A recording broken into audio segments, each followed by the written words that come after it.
pag-ma-meow-meow ang bansag sa kanya ng netizen.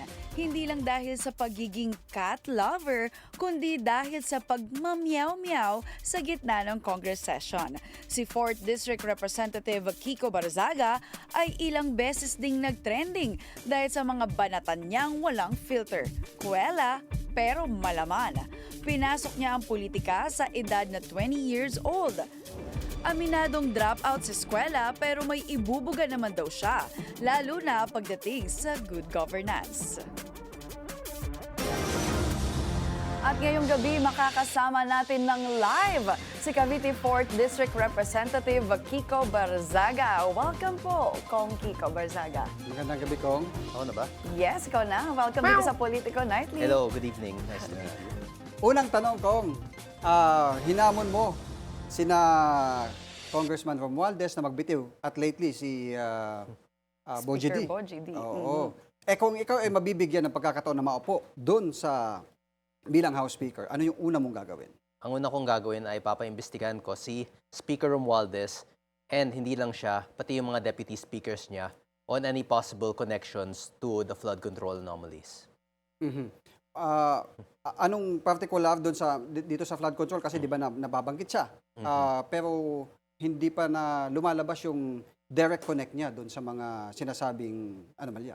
Medyo mahirap yun kasi nasa kanya yung Marcos administration, nasa kanya yung buong Kongreso. So, sisadi ko naman, baka yun yung gagawin nilang fall guy para doon. Siya, sa kanya sisisihin yung flood control projects. But hopefully, if we have the numbers, we can also investigate Martin Romualdez. Anong gagawin mo kay Zaldico? Zaldico, well, wala pa siya dito, so we can't really say. Hopefully, we can bring him back here para ma-imbestigahan na namin. Can we trace back? Kailan ba nagsimula itong naging open ka dito nga sa against kay former Speaker Romualdez at ngayon naman kay Speaker Boji and ngayon with Congressman Zaldico? Paano ba nag-start yun? Because if I remember, ikaw ay Assistant Deputy Majority Leader before. Kumbaga kasama mo sila. Bakit ngayon, parang against ka na sa kanila? Well, it all started, as I have said in the first interview, yung sa House Media Press, nagkaroon ng parang infighting sa loob ng partido ko, tapos umalis na ako sa NUP. And from then on, I thought that since I'm no longer part of the party, I should no longer be complicit to all the problems going on within Congress. So you speak about the problems? After that, now I had the freedom to speak about the problems since I no longer have to follow the party's regulations. Speaking of NUP, meron ka rin pong kinakaharap na ethics complaint. Ano na pong update doon sa mga complaints? Because I heard na nag-file na din po kayo ng counter-complaint.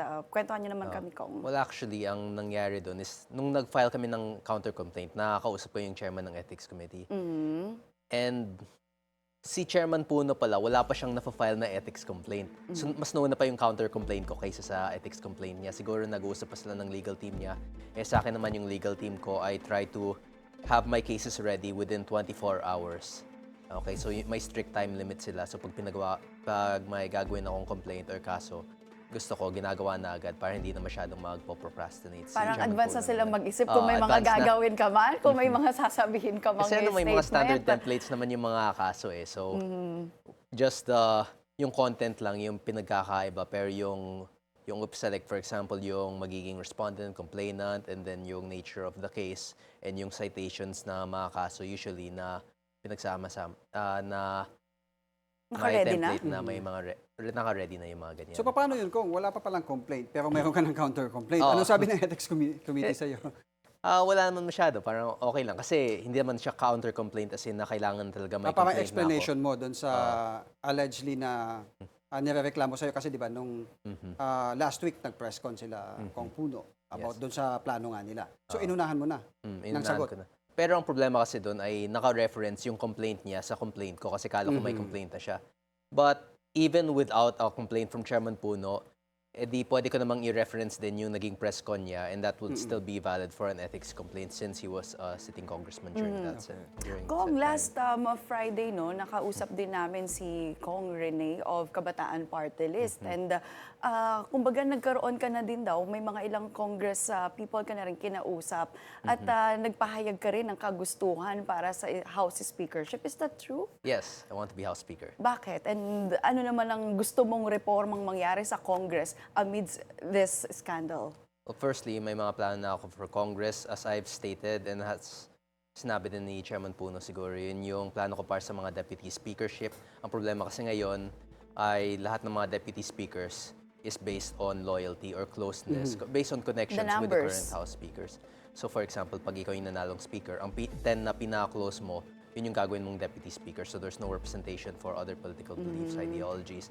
Ang plano ko for deputy speakerships, if elected speaker, is that I would elect one deputy speaker from various political groups, political factions, so that they may all represent their own beliefs. And secondly, di ba nagkakaroon tayo ng mga problema regarding sa mga travel times, since laging wala sa bansa yung mga pag kinakasuhan, wala sila sa bansa. I plan on creating hindi naman law, but a signed petition or something similar to that, where all sitting congressmen, at least until December of 2026, would not be leaving the country unless for work purposes. So bawal lang magbakasyon ng mga magbakasyon. congressman? Until Paano December na pag-holiday? 2026, so pag December pwede na yun. But we must first focus in changing and revising Congress. Since lahat ng ito nagka-problema dahil sa Kongreso, we must first fix the lower house. Okay, And we isang should quick take that time to reaction, do so. Kong. Kanina doon sa Senate Blue Ribbon Committee, may mga dinawit at may sinabi na ang DOJ na naka-freeze na yung kanilang mga bank accounts. At kabilang dito si Congressman Ko, si dating Congresswoman Mitch Kahayon-Oy at ilang senador.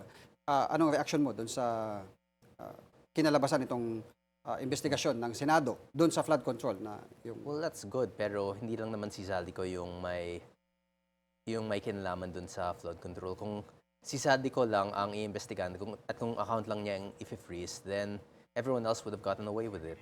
So this is a good start, but as long as it's only a start, this must only be the start. Hindi naman pwedeng matapos na to kay Zaldico. There's so many more people who are involved that must be investigated.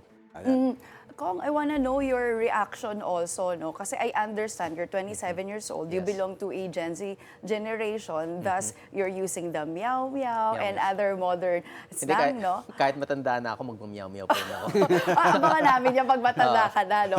Pero, ang question kasi ngayon, and also one of the complaints ng ethics, yung overall demeanor daw as a congressman, natatarnish yung overall the House as the institution. So, what can you say about that? I mean, paano natatarnish yun dahil nag-meow-meow ako? Nagka-issue na dahil nag-meow-meow ako, pero yung mga billion-billion na, yung mga daan-daang billion na ninanakaw, that's fine? That's a very... there are multiple sides to this issue. Because yung meow-meow, it's very apparent, but at the same time, it's also harmless. Yung hundreds of billions of theft and the protection of congressmen involved in that hundreds of billions of theft, that is something that is not apparent, but also something that's very damaging, and that's more dangerous to our ethics overall as a whole. Alright. May video po na nais natin ipakita kay Kong. Yeah, no. At alamin natin ang kanyang reaction. Date with Congress Meow, Kiko, Barzaga. Session na. Yun, no. Tingnan mo, happy-happy lang, oh. Ang daming pinatay. Ang daming nakulong. Pero happy-happy lang silang lahat. Well, ganyan ang buhay-buhay. Ang buhay ay Foremost, anong ibig sabihin at sino po ang tinutukoy nyo? Sa happy-happy lang? Well, I'm talking about the House as a general whole, because they are so detached from what's happening on the ground, what's happening with the people. And secondly, tinutukoy ko din si SILG Remulla kasi siya yung nagsabi na walang namatay doon, di ba? Zero casualties. But You're as talking we've- about the protest Yes, nung the recent September protest 21. on September. Sa Mendiola, yung, actually, overall protest. So do you have the data? Yes, Or we- do you have the evidence na meron talagang Yes. nasawi? Actually, we are compiling the evidence so that we can file a human rights complaint. So masasabi hindi mong mapapasinungalingan mo ang statement ni SILG Remulla? Well, actually, the statement has already been refuted when they stated that someone was stabbed. So, I think, nag-retract na siya ng statement doon. So, isa na yung namatay. Mali mo bukas, baka sabihin niya, 2 o 3 na. There are more and more videos circulating and possibly upwards to 30 people were killed during the protests. Ito, mga short and sweet questions Yeah, sa ating mga light katanungan. news na Light news tayo. ako. Doon sa humihirit ka daw na gusto maging speaker, pero nung kagawad ka, wala ka daw nagawa. Anong sagot? Ha? Sino nagsabi nun? Yung mga, siguro, yung mga Well, firstly, Mga ibang netizens. Okay. Well, firstly, nung first term ko, marami na akong nagawa. I was in the tourism committee, walang masyadong nagagawa doon. But I was also in the task force. I was working in yung sa pandemic. Ako yung umiikot-ikot, namimigay sa mga So marami naman frontliners. nagawa. Next Yung- question. Alright, Nung may second term pa ako. Okay. Yung second term ko naman, doon na ako naging Peace and Order Committee. Doon mas lalong dumami yung mga ginawa ko. Yung sa fire code namin, hindi ko natapos yun, pero natapos yun ng sumunod na konsel sa amin. Yung sa CCTV ordinance na ginawa ko. And then, mostly kasi nung, near the end of my second term, si Kong PD nasa, ginagamot na siya in America. And then, si Mayor Jenny naman ay, kasama niya, lagi siyang bumibisita kay Kong PD since she is also a nurse and she believes that it would be to the best interest of his health if she was with. So you took the role So ako during yung naging vice mayor noon kasi ako yung #1 councilor. Yeah. So Fast Alright, talk. Kong. Last Fast talk talk na tayo. ha. Fast Ito talk. very light lang. Ano ba ang iyong isang nightly routine? I pet my cats. Meow, meow. And my dog. So Well, doon my dogs. natutulog sa kwarto may mga cats Hindi, mo? they're crazy. Hindi ko sila pinapatulog sa kwarto ko. May cat door ako, pero pag matulog na, bye-bye na silang lahat. Bawal na sila. Kasi hindi ako makakatulog at kailangan ko din naman ng tulog para sa work ko eh. Alright. Maraming salamat Maraming salamat once again. sa iyong pagpapaunlak sa aming Thank you. invitasyon sa inyo at pagsagot sa aming mga katanungan.